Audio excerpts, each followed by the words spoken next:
ইসলামের একটা প্রতিষ্ঠানকেও তারা ঠিক মতো দাঁড়াতে দেয়নি।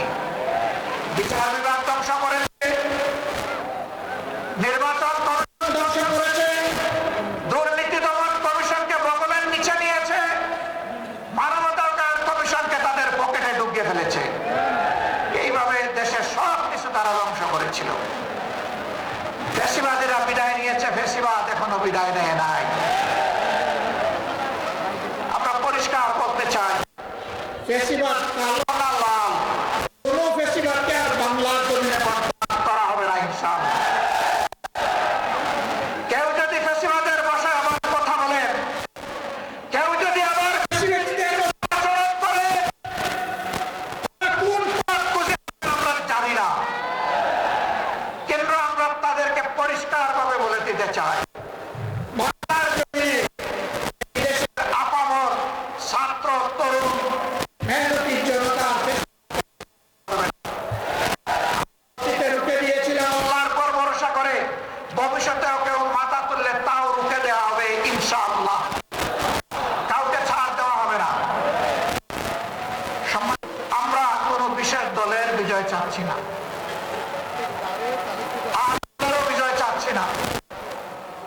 আমরা বাংলাদেশের 18 কোটি বিজয় চাই, আর সেই বিজয় হবে কোরআনী আইনের মাধ্যমে ইনশাআল্লাহ।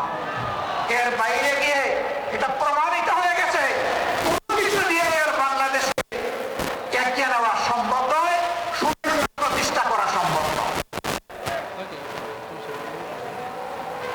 আমরা আপনাদেরকে আহ্বান জানাবো, বিজয়ের এই হুইসেলটা, বিজয়ের এই বাঁশিটা ইসলামের প্রবেশদ্বার, ইসলামাবাদ খ্যাত এই চট্টগ্রাম থেকে আপনারা বাজাবেন ইনশাআল্লাহ।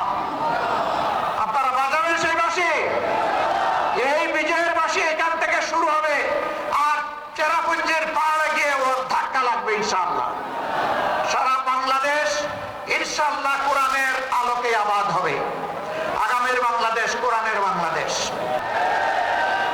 আমরা কোনো লাল চক্ষুকে পরোয়া করব না, কোনো দাদা বাবু মানি না, কোনো বড় ভাই মানি না।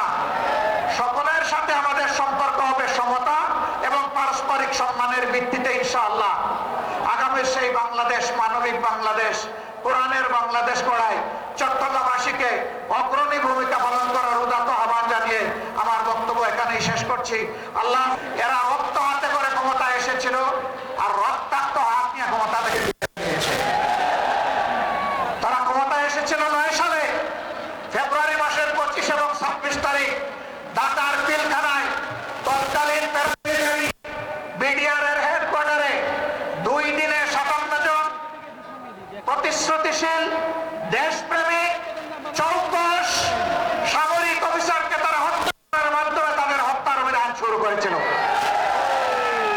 আর 24 গণবিপ্লবে ছাত্র, তরুণ, যুবক, কৃষক, শ্রমিক, মা বোনদের বুকে, ভাইদের বুকে, সন্তানদের বুকে গুলি দিয়ে লাশ ফেলে দিয়ে যখন সমন দিতে পারে নাই, তখন যারা বলেছিল অমুকের কন্যা দেশ ছেড়ে পালায় না,